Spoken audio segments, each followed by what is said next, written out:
Guys, we're gonna start. Okay. Okay. Tell her to be quiet. We're gonna start now. Good evening, everyone. It is Wednesday, November 8th, and it is 7:20 or 6:20. I'm sorry, the clock has not been turned back.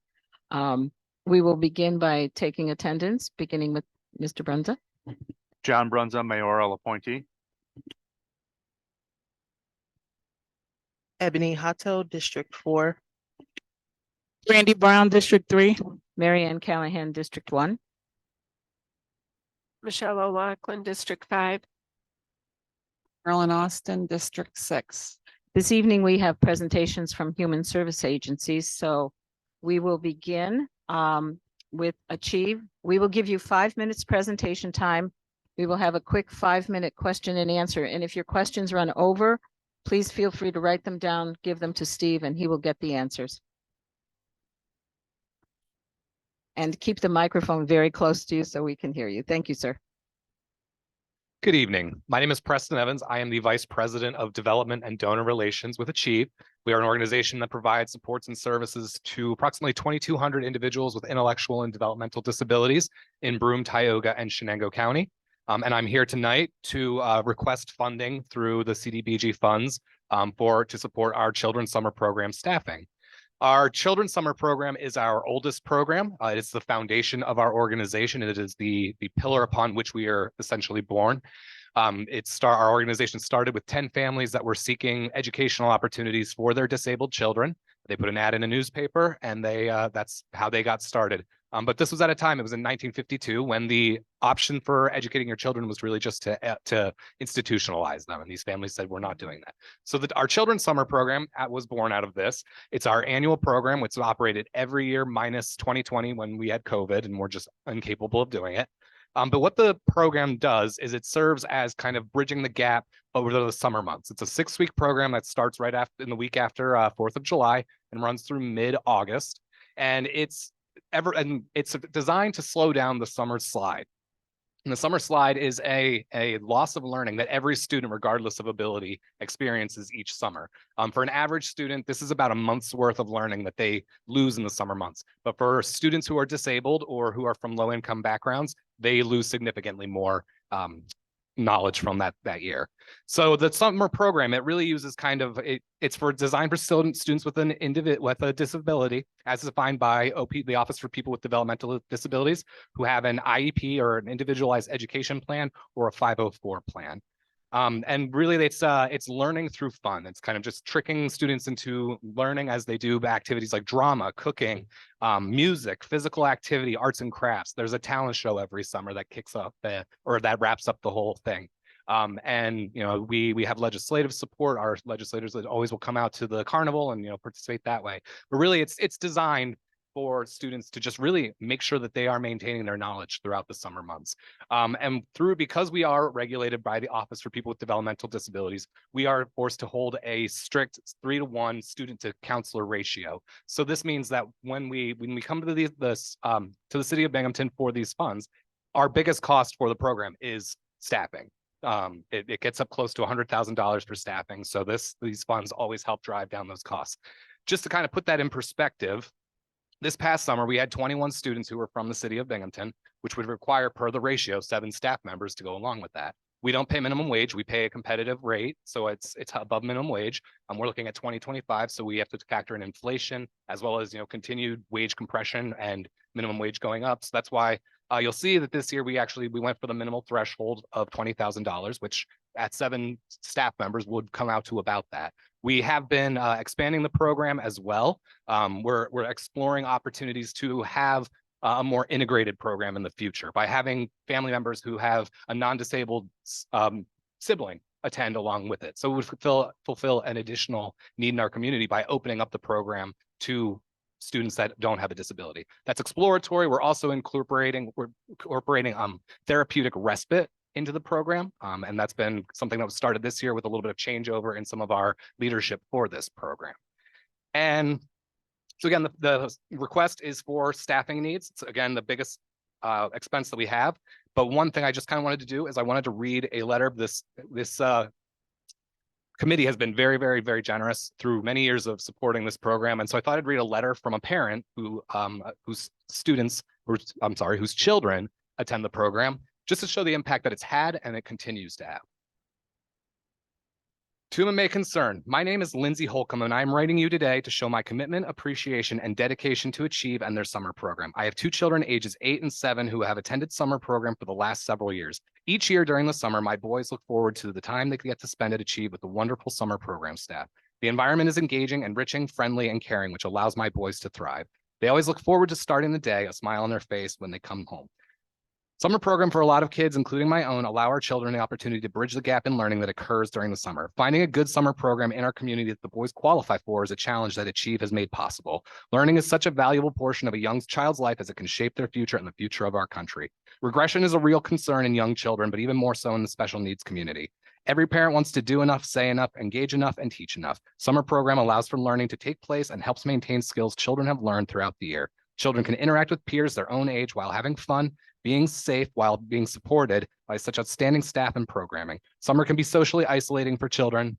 Summer program gives them the opportunity to form social skills that are needed to interact in the community and in school. As a special need parent, it can be hard to find a community that you feel at home with. Making lifelong friends, getting involved, and feeling welcome are real challenges we face. Achieve Summer program has allowed this to happen not only for my children, but our family as well. I cannot thank Achieve, their staff, and the summer program enough for giving my boys such a wonderful opportunity during the summer. I look forward to many more years. That's a lovely letter. Thank you. You're welcome. Thank you very much. Are there any questions? That means you made a great presentation. so Thank you. Thank you very, very much. We appreciate it. And thank you you. for everything you do. Well, thank you for the prior support, and I thank you for the consideration for future support. We appreciate it.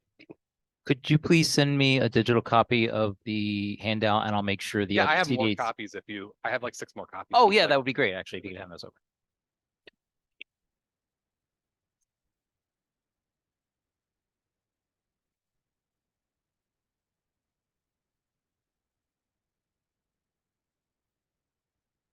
Thank you. Take care. Next up is action for older persons.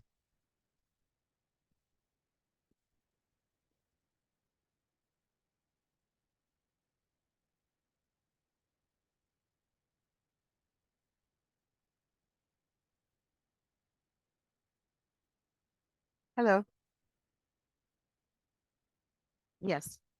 Green button will go on, Okay, and I know I put my head really close to it. or put okay. it really close to your head. Yes. Okay, maybe I'll do that. So because I having a hard time seeing everyone. That's well, good evening, everyone. First, I'm Jessie Stonehey. I'm the Executive Director of Action for Older Persons. So the first thing I need to do is make sure I thank you all, because the support we received from the city of Binghamton is absolutely tremendous. You provide support for our senior health insurance program you have for many years, and we hope you'll consider continuing that support. So it's our senior health insurance program, which is otherwise known as Medicare counseling. When I look around the room, I know that some of you are probably familiar with Medicare and some of you may not be as familiar with Medicare. Just don't tell us which one, though, okay?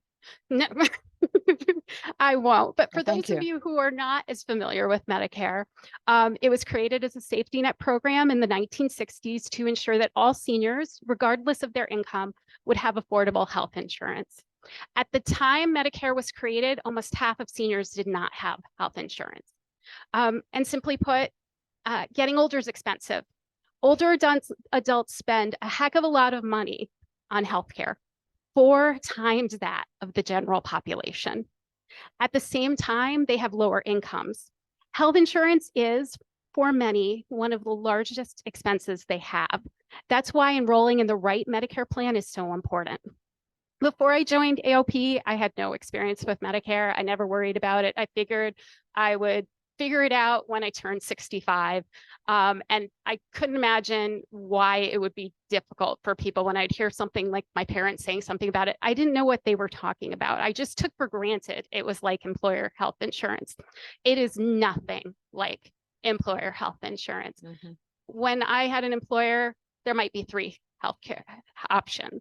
For our seniors, there's about 100 in Broome County to choose from. Making an educated, informed decision is incredibly difficult. It is overwhelming for many, and that's unfair. We have a staff and about 20 volunteers that work with clients to determine their individual healthcare insurance needs and provide them with the advice to them, enroll them in the most cost-effective plan. Last year, our counselors provided one-on-one counseling to 390 City of Binghamton seniors, and that's in addition to doing educational seminars and outreach in the communities. But based on the one-on-one counseling we provided, for every dollar that the City of Binghamton invests, we return that 30 times over in savings for those individuals.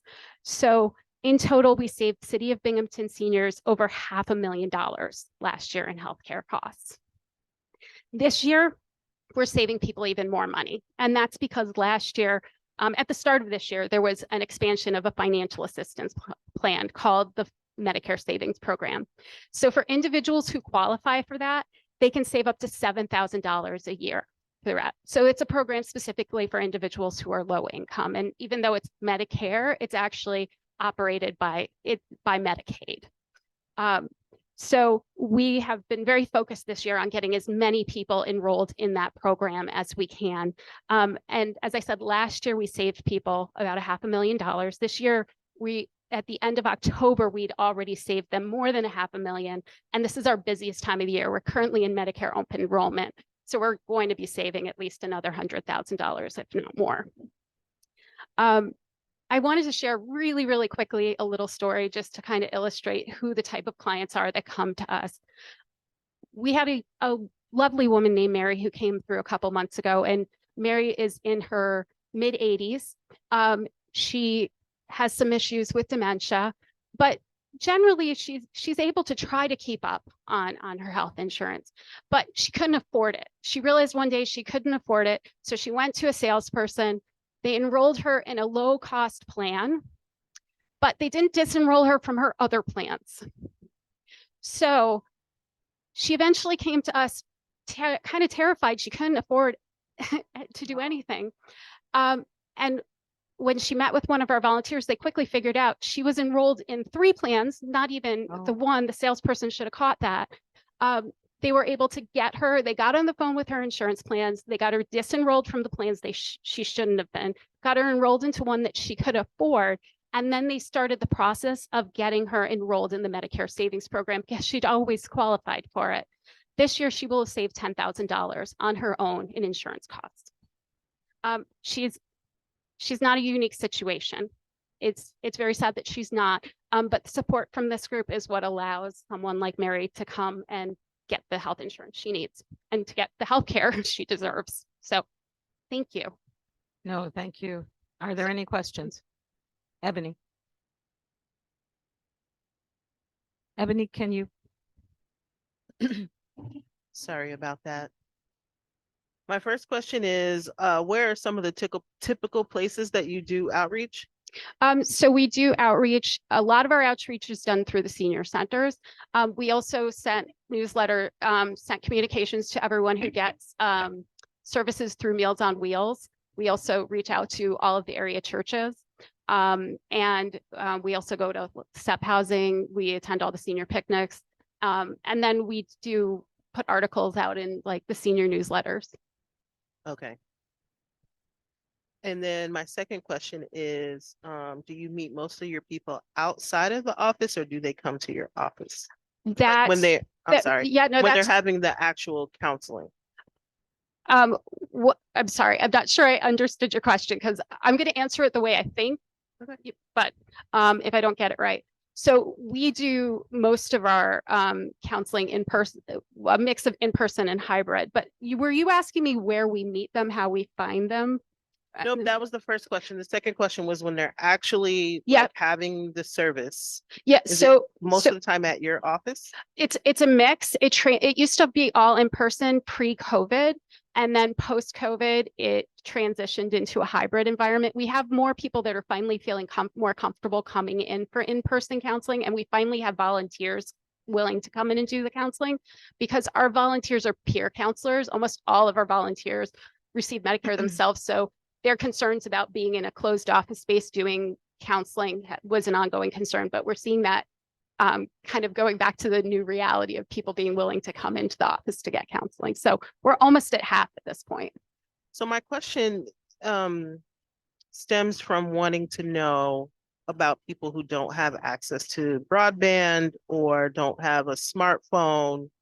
That's why and they're are- that's why they're contacting us. Most of the people that we are, if somebody feels comfortable with internet, or they're not as likely to come to us for counseling as someone who doesn't feel comfortable with the internet, because all of their enrollment through Medicare.gov, you need to have a computer to be doing your enrollment. Okay, Unless you're calling the 1-800 number, but that most people try to do it and try to navigate it, but it's all online. So your issues with broadband are completely spot on, or, even understanding how to go on the internet and make any of those choices. right, It's not remotely age friendly. That's the whole problem. right. So we do their enrollment for them. So when a counselor contacts us, we're the ones going on the computer and doing the enrollment for them based on what Okay. they say their needs are. So they don't need to be going on the computer at all. If they come into our office, which some of them prefer, we have monitors that can be flipped towards them so they can Okay. see what our counselor is showing them for different options. Okay, okay. I'm just thinking, a lot of people in the area have a hard time with transportation, and so I was wondering how y'all combat that. And then also the fear of like Yep. Medicare altogether. Well, in terms of transportation, COVID was actually a huge help. I think, to be honest, in terms of people that don't have reliable transportation, don't have their own have mobility issues, Right, don't want to go out, period. Since COVID happened, I think COVID really helped because it made us flip our model. I mean, if every single one of our counselors has a laptop, they can do counseling from home, their own home, they can do counseling in the office. So whatever, we actually usually have more clients that want in person than on the phone. We can always accommodate if someone has transportation needs or to get to us. perfect. Thank you so much. And as someone who takes advantage of your services, I will say that they are very user friendly. You can talk to that person gets to know you in a way that, and I prefer the phone rather than going in person, and it has not been a problem at all. Their volunteers are so well educated. They know everything inside out, and they care. They're like a fiduciary. They care about the client. That's the awesome part about this. Thank you for saying that. Our volunteers are absolutely amazing. They tend to be very intimidated. This program is really hard. I mean, it's really challenging. Medicare is really hard. So when we get volunteers, they tend to get initially overwhelmed because they don't want to give someone incorrect Exactly. guidance. And they are so dedicated to making sure that they give someone the right guidance It's true. because they know how important it is to the person who's receiving it. And they talk to the same client year after year, and it's like it's new all over again. They will act as though they never, and they ask you the right questions. It's an awesome service. Thank you. Thank you. Thank you all. As one of the older persons who took advantage. Thank you.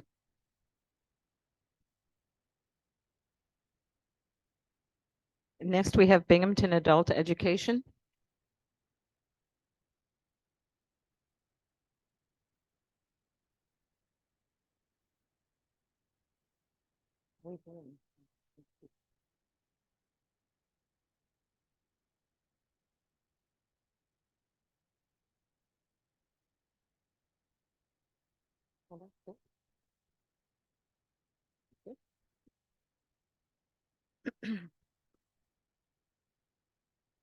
Good evening. Okay. You know the drill. Yeah, There you go. yes. Okay. Good evening. How are you? Hello. Great. My name is Oral Marriott. I'm the program manager for adult education, Binghamton City School District. I'm here to once again make a petition for our out-of-school youth program. Firstly, I would like to say thank you to the board members and the city of Binghamton for your sponsorship and support of our program since 2017. Wow, I didn't realize it had been that much time. So out of school youth program, as you can see from the flyer, we support young people 18 through 20. The age group is specific because for whatever reason, state ed has decided that they would support individuals 21 and over and not below. That creates a problem because we have a lot of individuals who right here in the city of Binghamton, for whatever reason or another, decided not to finish high school. There's so many different life challenges. It's hard to even get into it, but at that age, that's the most vulnerable group of individuals, 18-year-olds, 19-year-olds, 20-year-olds, most vulnerable group of individuals. Our program is designed to help them learn to earn their high school equivalency. And I call it earn because it is still not free. There is no charge, as you can see at the top, but it requires effort. It requires, devotion to the process to get there. We try to provide a safe, compassionate environment, like our fire says. Most of the individuals had a bad school experience, and so we try not to put them back in a bad school experience. We try to be very flexible with their needs. We are also really big on trying to help students gain life experience that helps them to, really be prepared for the workforce. We are also big on trying to help a lot of the new immigrants that are coming to Binghamton area. There is a huge need for English language training, which I try to also explain to these individuals. That's how you make yourself better at competing in the workforce, by being able to communicate well. We also help with resumes and job applications and guidance for college and all of those things. The need, there remains a current need in the city of Binghamton. It amazes me how each year the need just doesn't seem to diminish. You would think, okay, well, I've helped so many people. No, there's another group of individuals coming right behind those set that require the same level of care. We make sure to provide great teachers, all of the assessments, the books, everything that these young individuals need to be able to excel, gain their high school diploma, go to college, do a trade, and some even go right into work. This year alone, we have several graduates just within the 2 months since September, when we usually get most of our students. But I mainly want to take a minute to share about one of my success stories, a young man named Francisco, whom is kind of like, is kind of like an adopted one, kind of like an adopted son. I still see him, although he's a graduate. So he came to us needing to learn English. We helped him learn to perfect his English. One of the reasons he dropped out of high school is because his English wasn't so great. He, would oftentimes hang out in the halls because class wasn't that great when you don't understand so well. So he dropped out of high school, basically hung out at his home playing video games. His grandfather brought him to me, to our program, and I explained to him what we do, how we're going to do it, and where he could be, helped him to see a vision for himself. He did get his GED. Yes, he passed the test after much effort, got his high school equivalency diploma, and then the very same day the conversation began. Okay, what are you gonna do with it now? He wasn't sure, so I told him, I got a right fit for you. How about you come work with Binghamton City School District? We put so much effort into you. It's time for you to give back. So I helped him to get a job. He works at Ben Franklin Elementary School right now. He's a 20-year-old with a state participating in a state pension plan. And has a just such a promising life ahead of him. His entire family came from far away, far away, flew in just to be at his graduation where he was our speaker. My other school district colleagues were shocked, amazed.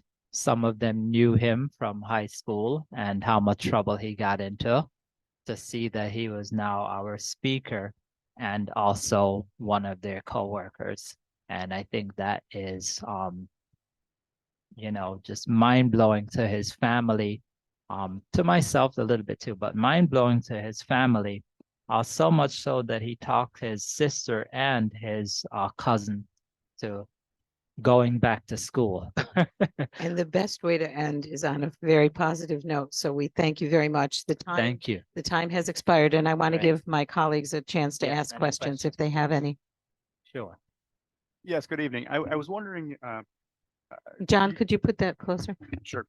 Can you hear me now? Yeah, that's Yes. great. I was Great. wondering if you service individuals, young people, I guess, who are involved in the criminal justice system. So not incarcerated individuals, those are taken care of by the BOCES, but I do see individuals that have been released and are on probation. I have worked with quite a few of their parole officers. Okay, Area. thank you. I appreciate Michelle? Yes. Where do you get your teachers? What is your staffing source? So most of our adult ed instructors are basically, a lot of them are word of mouth. Teachers who know other individuals that want to be in this type of environment. Yes, we do advertise with the rest of the school district also, but most of my teachers come from teachers that know other individuals that want to participate in a very different type of structure. Are the classes held at Binghamton High School? No, we are off-site. We are located at the United Presbyterian Church. That's where we rent our space, and also at the American Civic Association. Okay, thank you. You're welcome. Any other questions? Thank you so much, Thank sir. you so much, guys. Thank you as for what you always. do. Great, thank you.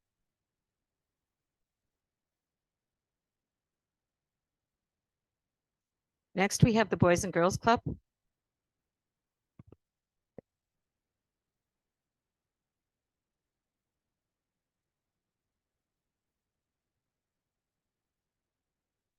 Everybody. Hi. My name is Mary Beth Smith, and I'm the Executive Director for the Boys and Girls Clubs at Binghamton. And I think I've done this for about 25 years.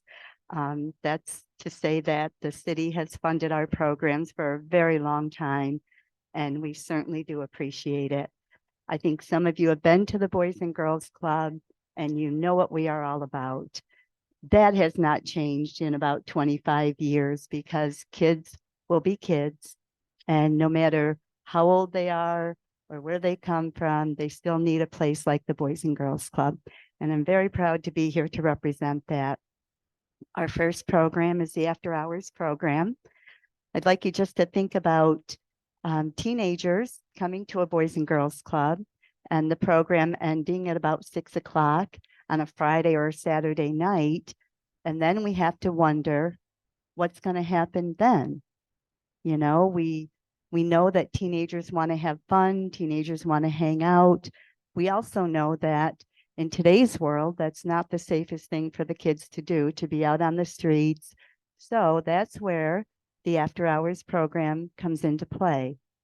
The teens have the opportunity to stay at the club, and participate in many more programs. And I will talk about a couple of them. But one good thing is the teens after hours, when it's over at 10 or 11, we're still deciding. We have some younger teens and we're not sure if they should be out till 11. We don't just open the doors and say, have a good night, hope you get home safe. With the grant from the city of Binghamton, we are able to take them right home. When this first started many years ago, the idea when I was talking to the mayor was we'd get a bus and just have bus stops. And we still didn't feel that was very safe because a child could still have to walk another 20 minutes at 10:30, 11 o'clock at night. You don't want them to do that. So we take the kids right to their homes every Friday and Saturday after the program. So they're not out on the streets. They're right to their home.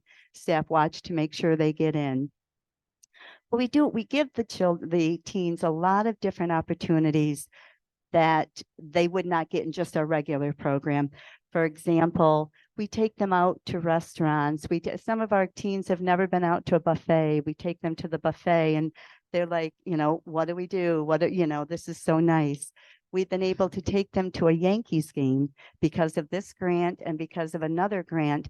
We've given these kids the opportunity to get on a bus, go to New York City, go to a Yankees game, have a little spending money and feel like they're pretty important. And that's so important to us because there are so many teens they go to school with that have a little bit more. And our teens who come to the club, they don't always have. They could have beautiful, wonderful families, and I'm sure most of them do, but they struggle. And our teens at the club hear over and over, kids went on vacations, they did this, they did that. Now with this after hours program, we're doing that with them. They just went to that big Halloween Reaper's Revenge or whatever it is. I really don't know exactly what it is, but it's something that the kids absolutely love. And I can guarantee that if we didn't take them, they wouldn't go. And these teens absolutely love being at the club, watching the little kids leave, saying goodbye, have fun. But now the whole Boys and Girls Club is just for the teenagers. And the staff are great because, we don't want the teens saying things they shouldn't, but every once in a while, a little word might slip out and we're not on their backs for it. Sorry, because they're teenagers. Let them be teenagers. Let them have fun. So with this after hours program, it is so important. The teens deserve to have a place where they feel safe, they feel comfortable, and they feel like they can be themselves. And do we do a lot of educational things? No, not at 7, 8 o'clock, 9 o'clock on a Friday or Saturday night. We're having fun with the teens, and they like to cook, and they like to listen to music. They like to play games.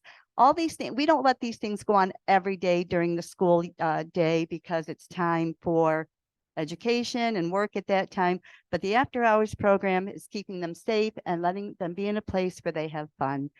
And we certainly appreciate the support of the city, and I really hope you will consider it again this year. Our teens need it.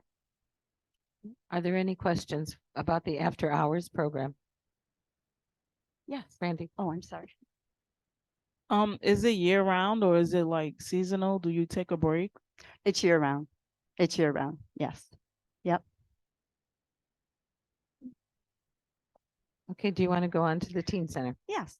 So the teen center again is for the teens. At the Boys and Girls Club, we have an upstairs. They have their own room. They have their computer room. They have a weight room, and it's a snack bar. They run a snack bar. We have couches. We have a couple TVs.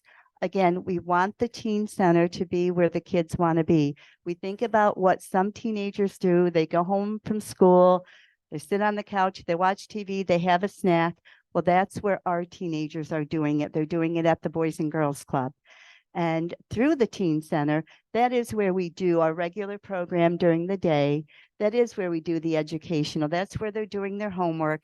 We're having the tutoring, we're having the mentoring.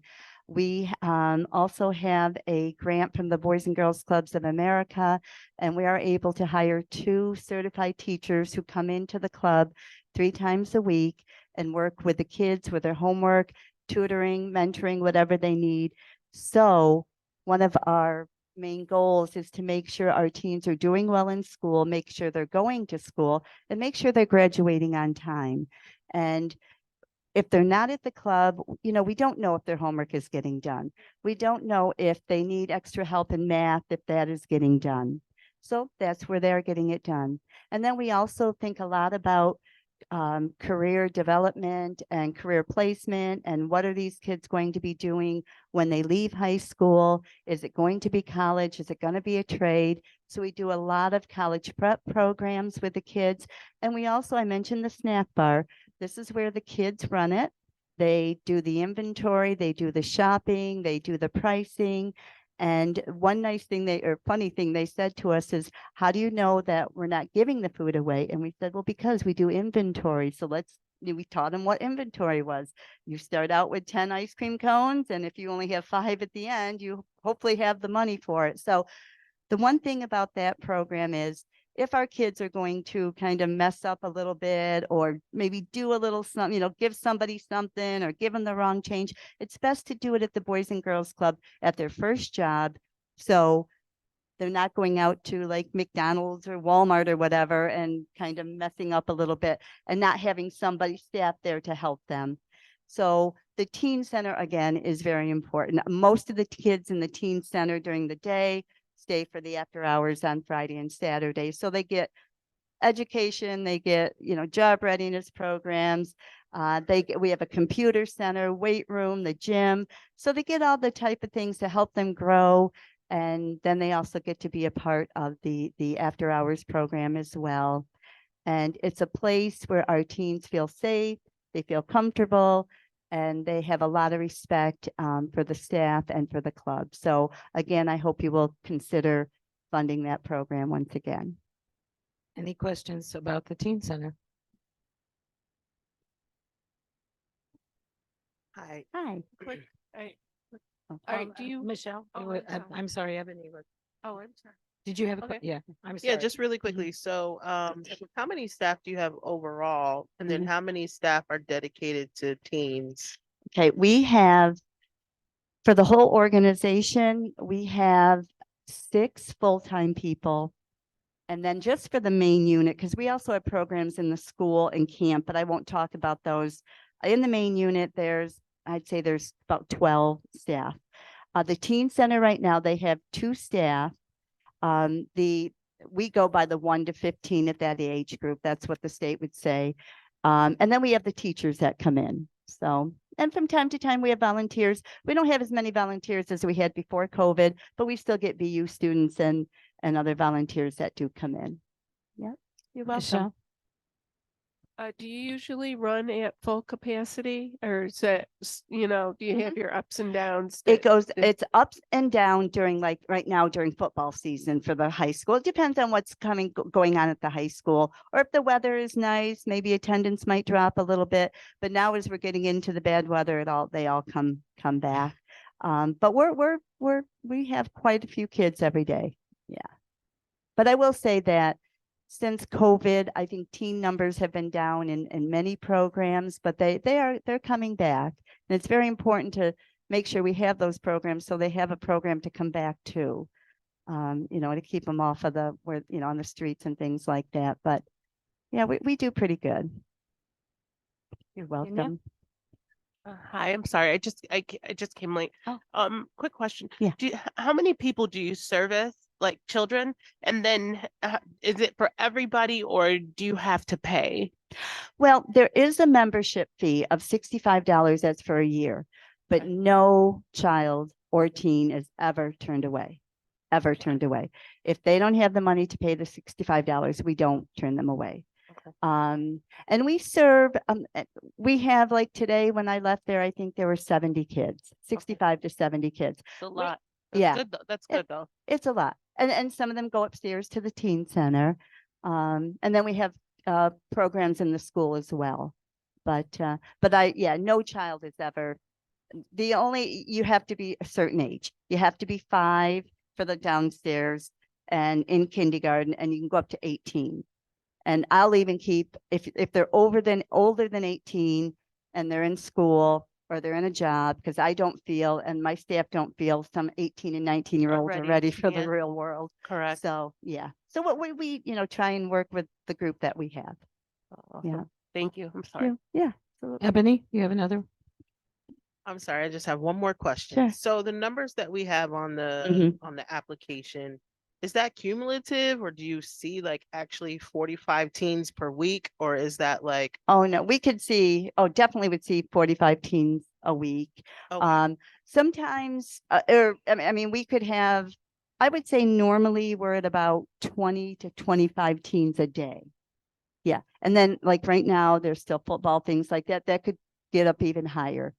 We never know. It's not a daycare where you know, if they come, they come. If they don't, they don't. But it's a pretty busy place. Any other questions? We'll go on to the summer program. Okay. Summer program is something that is very, very important, I believe, to our kids. During this, I mentioned earlier that we charge $65 for the school year. We do charge a summer fee, and we keep it pretty low. We charge right now $425 for a 9-week program, and that includes 2 meals, field trips, all the programs. We take them out to Camp Sertoma to swim, to State Park. We take them all over.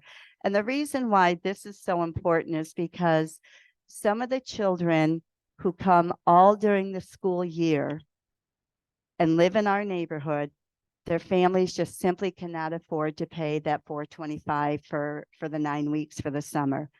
They're used to being there. They need to be there. And what we saw for the few kids, the first time that we got the scholarship money and not all could attend, we saw some of these kids wondering, why are all these other kids, coming? They didn't realize that these other families could afford to pay it. And I think I said when we got the scholarship, I mean before we had the scholarship money. So the kids who would come every single day during the school year, who live in our neighborhood, would see a summer program going on, the vans coming and going and kids on the playground, and not understanding why they couldn't be there. And it really broke our hearts, because those are the kids who really need to be there. And then we came to the city and talked about that and said, if when we get the money for the scholarships, we fill every single one of them. And it's children who deserve to be there, children who need to be there, children we want to be there. And I do hope that you will consider funding that again. Questions?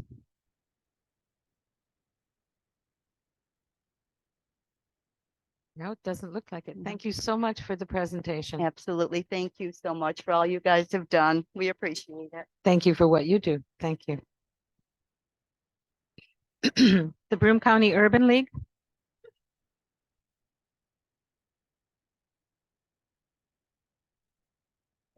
You come late and you still come. You come late and you still come.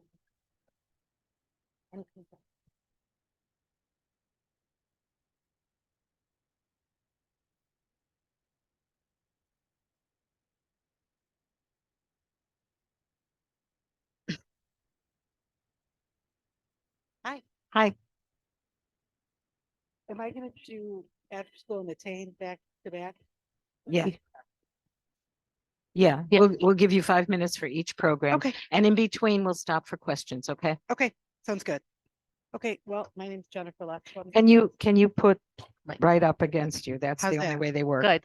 Good? Yeah. That's weird. A 'cause little I bit can't more, hear anything. little To push it a little bit more, like up. closer to you. like You so you're, almost like, have to be eating it. on top of it. Yeah, How about now? good. It's better. Okay, perfect. There you go. All right. Good evening, everybody. I am Jennifer Lesko. I'm the president and CEO of the Broome County Urban League. And I thank you all for giving us the opportunity to come speak with you, and also for continuing to support our programs. From my understanding, we've had this program for 30 years, so I appreciate you all continuing to support it, because our after school and summer program is really needed now more than ever. So our program is an inclusionary program that also caters to children with special needs. And most of those children that come to our program are high functioning. The biggest thing we see is autism, Asperger's, things like that.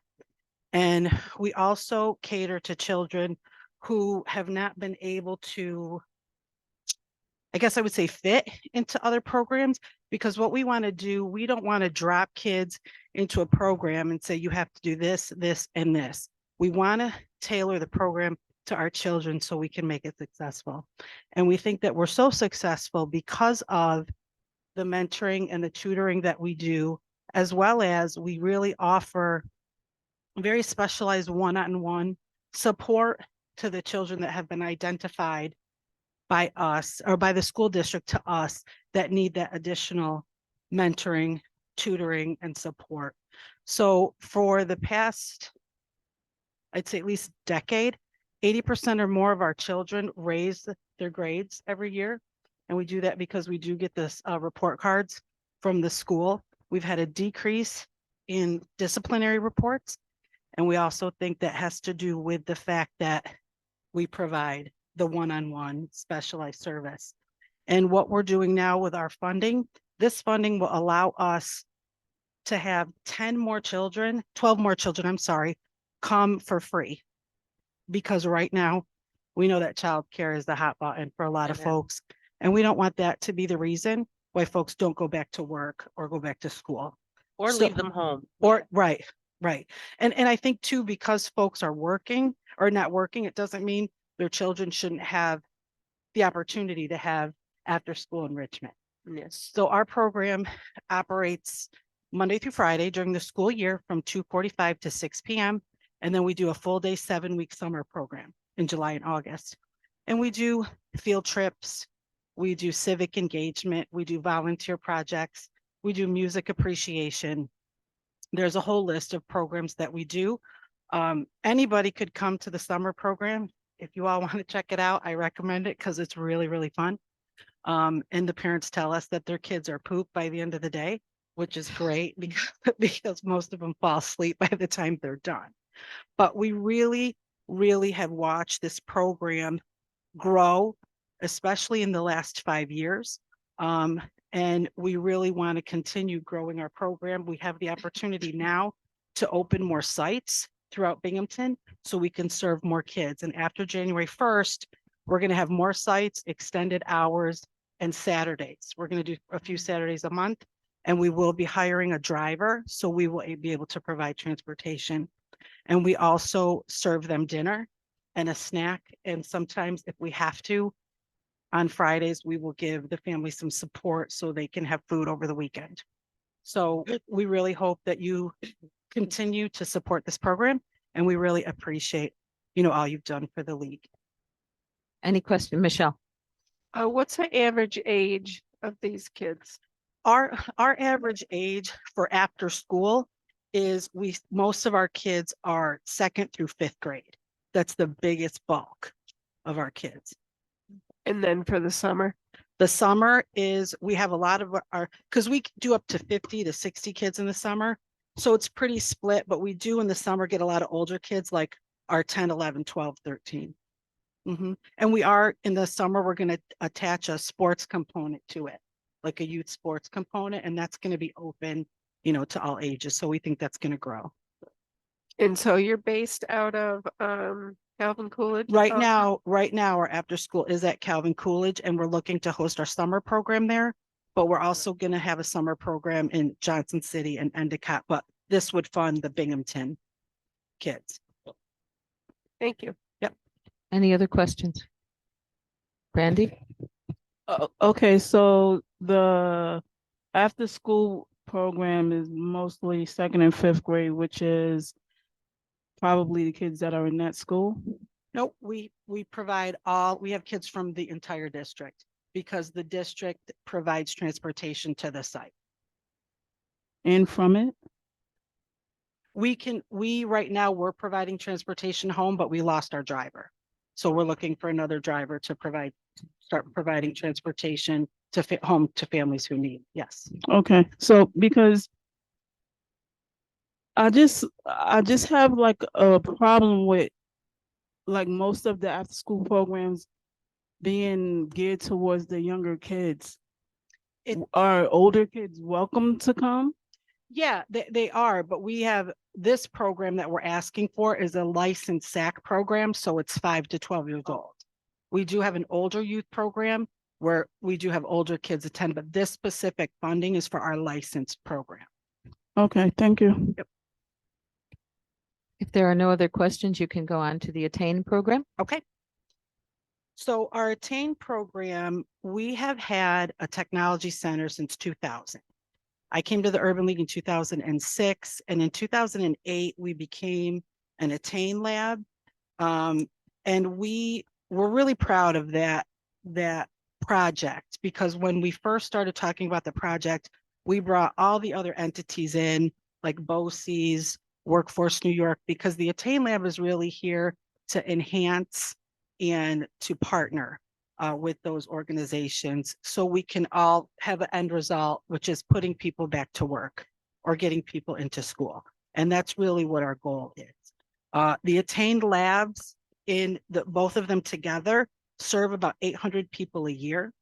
We have 36 different technology and occupational trainings that are free of charge. Our most popular programs that we have right now are the Microsoft Office Specialist, the Microsoft Certified Fundamentals, and QuickBooks. Those three specific courses are nationally recognized. So it's a national credential that they get. The other programs that are really popular is the GED practice test and ESL. We're currently doing a project with the ACA, doing ESL classes for folks who, I get their classes that they have are pretty full. So we're going to start partnering with them to do those classes. So the biggest thing we want to do is bridge the digital divide, give people the opportunity to gain employment, get a promotion in their current job, or even utilize that program for school.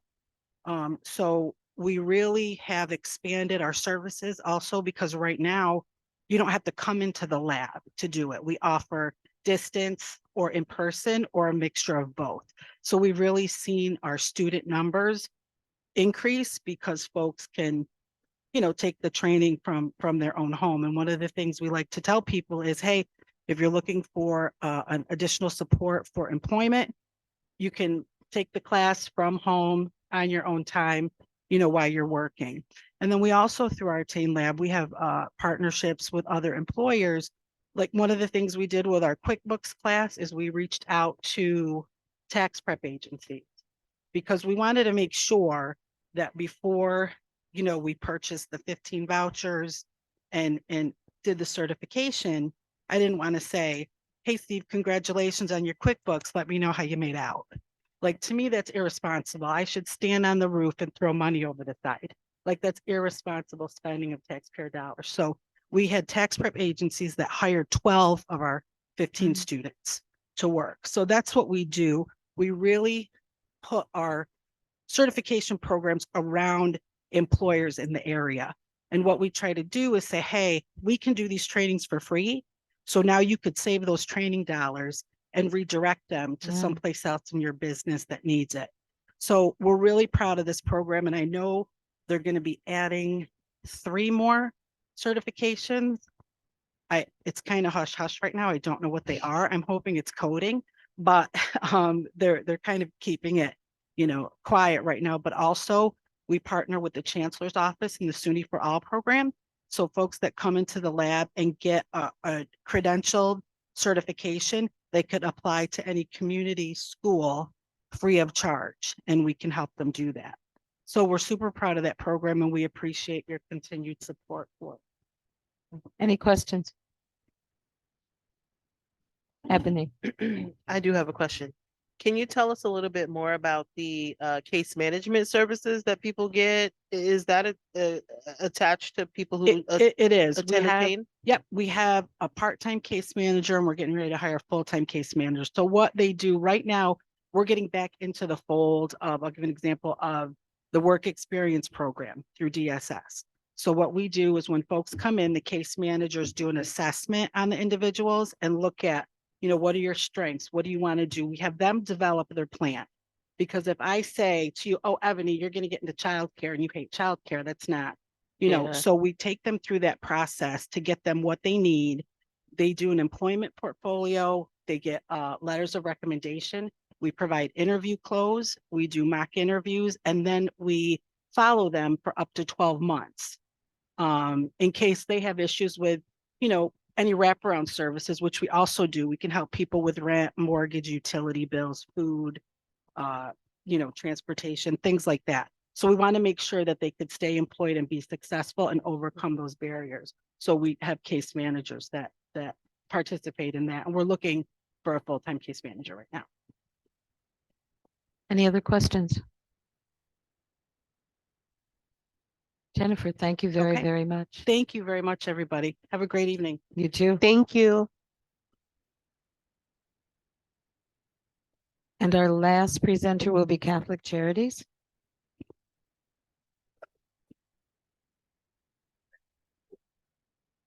Oh, I'm sorry. While we are waiting for the Catholic Charities representative, let the record show that Kenya Middleton has come. Yay. Hey, y'all. Thank you, Steve. So before Catholic Charities begins, I might understand you're asking for both CDBG and ESG funding. Yeah.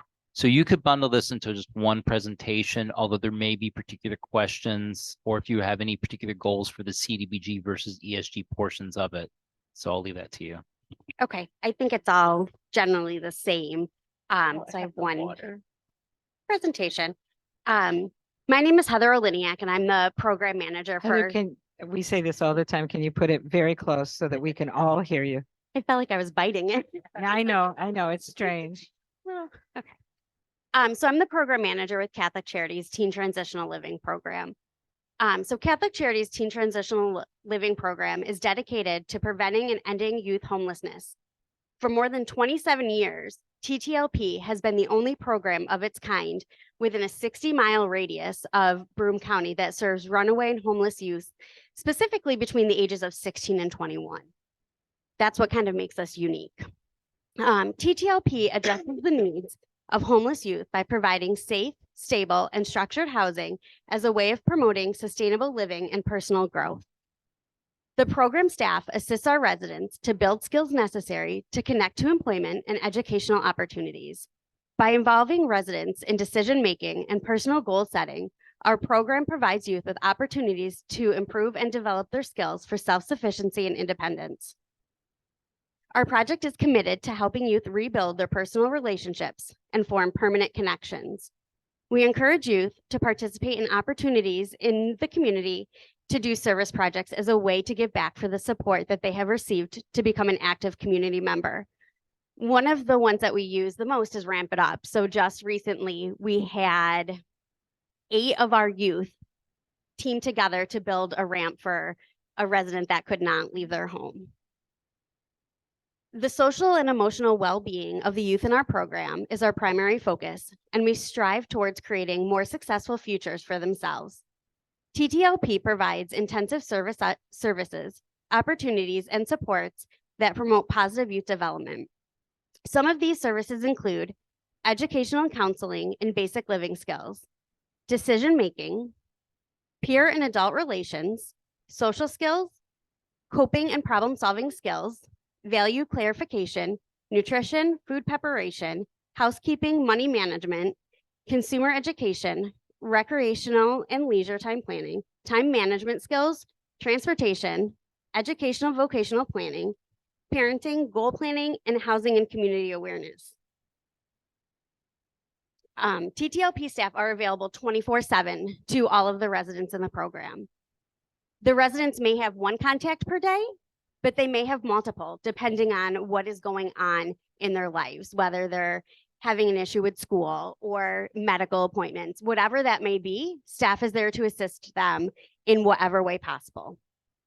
Program staff provides supervision during recreational activities and community service projects and leadership during their daily activities. So some of these daily activities are kids come into the program and they don't know how to do their own laundry. They don't know how to create a shopping list. They don't know how to budget their money.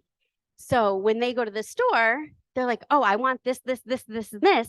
So it's really about teaching them how to be financially responsible with teaching them life skills. So it's going to a laundromat. It might be riding the bus with them to their appointments. So we really try to enforce the independent living part of this transitional living. because our goal is to ultimately set them up to be successful adults. So while they're in the program, they have assistance, and the longer they're in there, the more we encourage them to do things independently. So whether that will be scheduling their own doctor's appointments, figuring out how to recertify for Medicaid, how to recertify for food stamps, how to call a doctor and set up your own appointment. So those are all skills that they learn during their time at TTLP. TTLP has developed a strong alliance with the community and continues to dedicate efforts in collaborating with key community agencies to ensure the success of the homeless youth in Broome County. So homeless youth look very different than adult homeless people. So when they come to us, they're not always living out on the street. Sometimes they're bouncing from house to house to house. Recently, we've seen a lot of the school social workers reaching out, particularly from Binghamton and over at East, saying, hey, I have this kid, he's really struggling in school, and we couldn't figure out why he was struggling so much. He had all of these issues. So, but when they got down to it, he didn't know where he was going to lay his head that night. So we come in and we meet with them and we screen them and we kind of figure out what is going on. Where can we help you?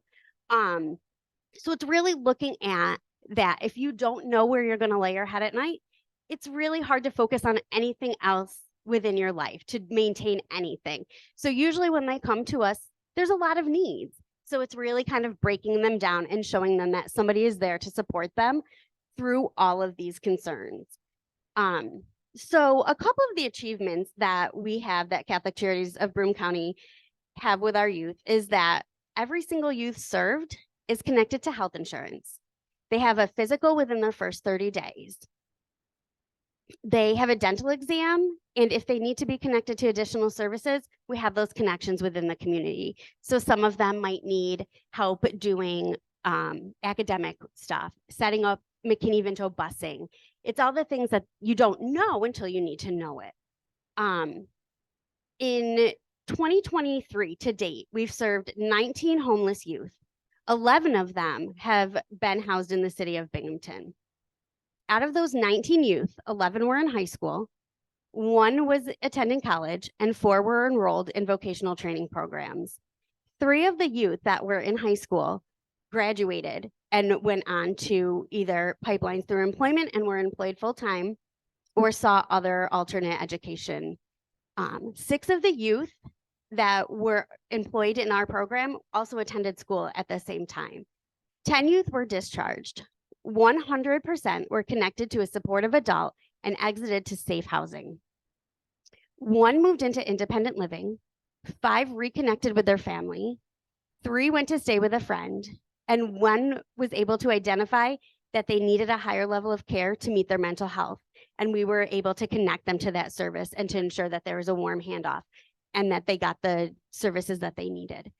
These accomplishments were achieved through the dedicated and caring staff who are committed to supporting and teaching the youth skills needed to care for themselves, have positive interactions with others, repair their relationships with families, and reach goals that they set for themselves.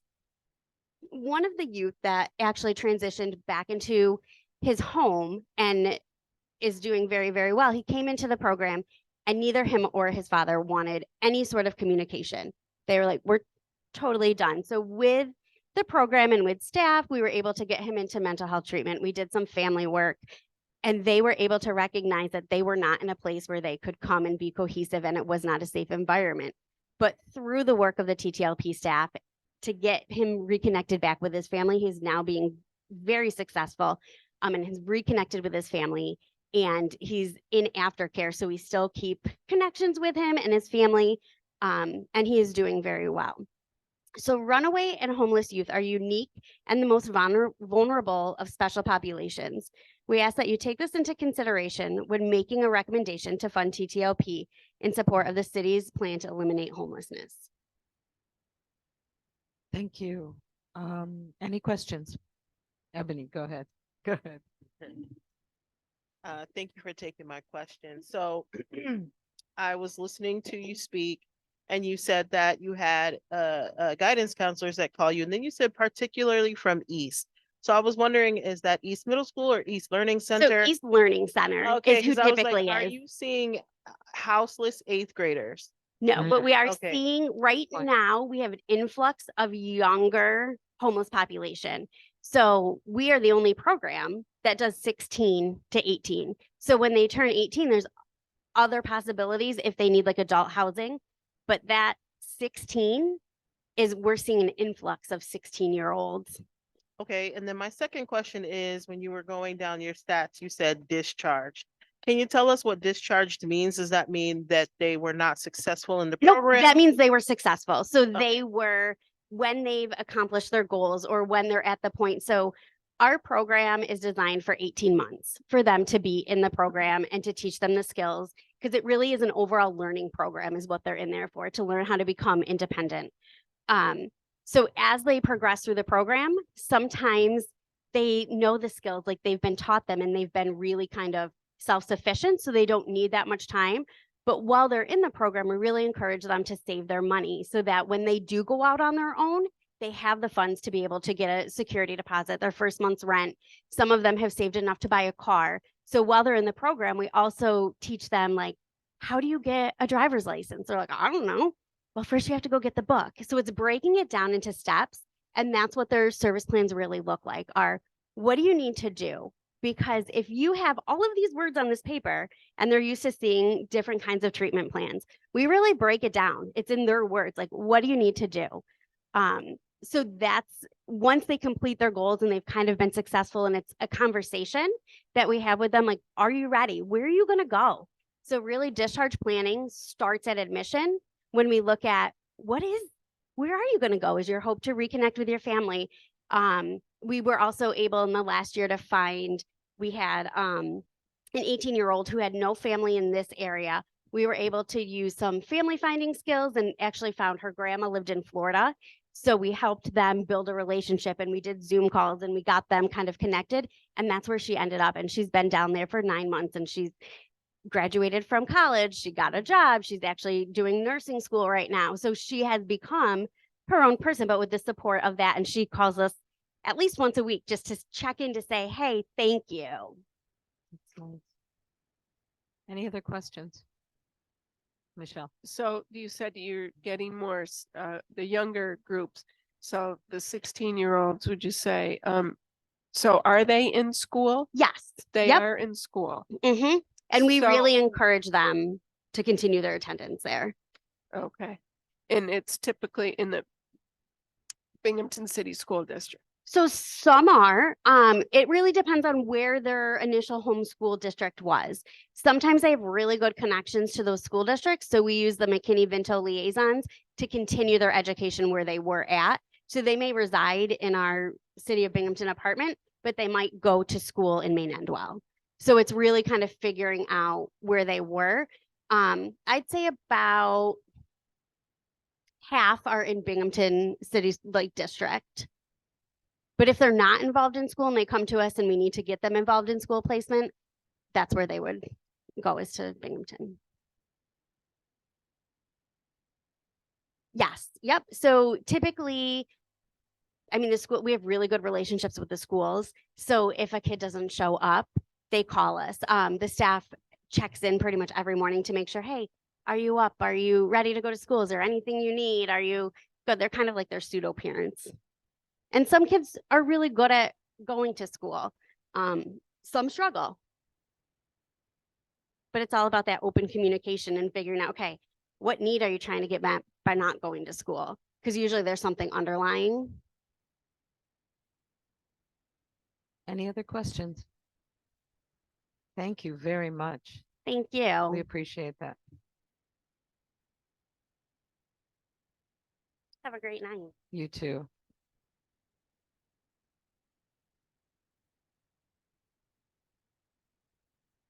And the last thing before we adjourn will be to look at the minutes and approve the minutes of the last meeting. So, Ebony.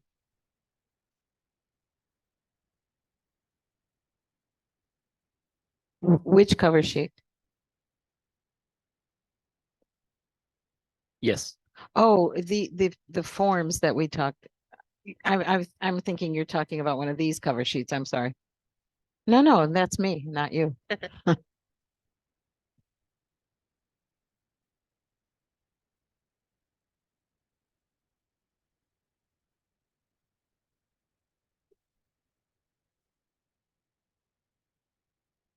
Minimum 3 years. If it's beyond, by the way, I didn't really check the checklist form. It's entirely possible an agency did it incorrectly. In fact, I would expect one or more agencies to fill these forms out incorrectly.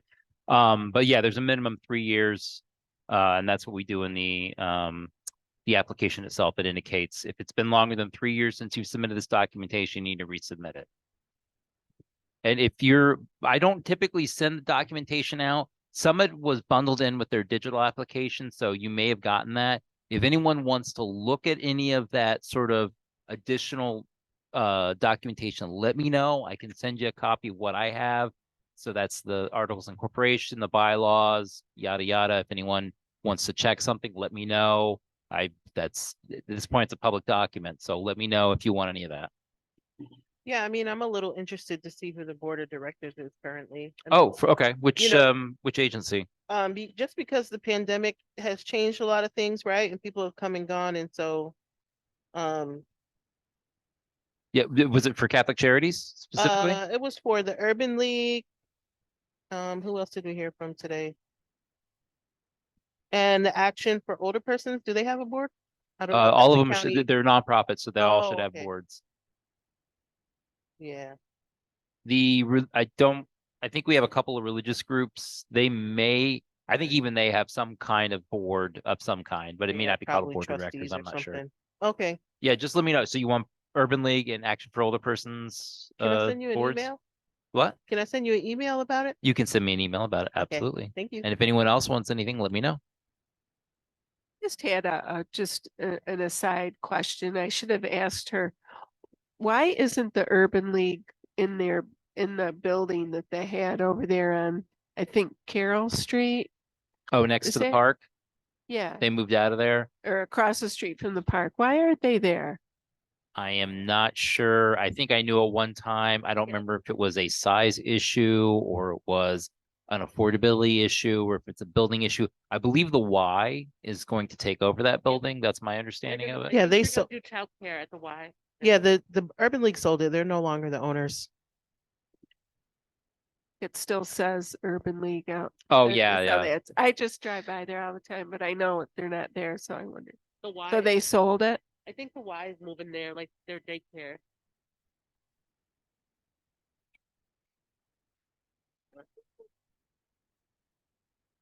That's that's right across on Mather, right? Is that where they're at? Okay. Yeah. 88 Main. It's right that gas station. That you can't go in that front door. Okay, we'll talk. Okay, anything else? All right. So, does anyone have any amendments or anything about the minutes that they want to talk about? And if not, may I have a motion to approve?